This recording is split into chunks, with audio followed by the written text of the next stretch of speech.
par les jeunes.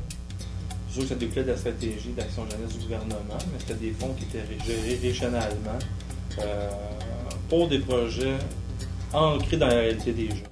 Le projet, là, ça pouvait aller, je pense, jusqu'à 70-80 projets. Donc, les premiers appels, ça avait été important. Oui, la réponse avait été importante de la part de la communauté. On voyait qu'il y avait des besoins. On voyait qu'il y avait beaucoup d'initiatives aussi, que les organismes avaient identifié des actions importantes à accomplir dans leur milieu pour soutenir les jeunes et les aider à se développer. Ça permet aussi au Forum Jeunesse d'approcher d'autres partenaires pour dire on pourrait développer un projet sur un sujet particulier puis s'asseoir ensemble comme partenaires. Donc, ça permet au Forum de mettre de l'avant aussi les préoccupations, les enjeux qui touchent les jeunes. C'est des jeunes qui gèrent qui assurent la gestion du Fonds régional d'investissement jeunesse. Donc, qui participent au comité d'évaluation de projet.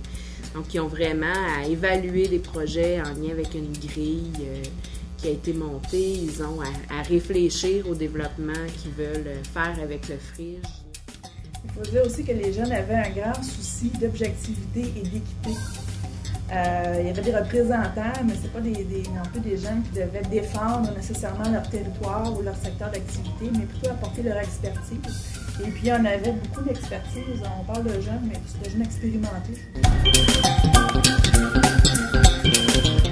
Ça permettait de souvent des initiatives qui n'auraient pas nécessairement vu le jour avec d'autres programmes d'aide financière.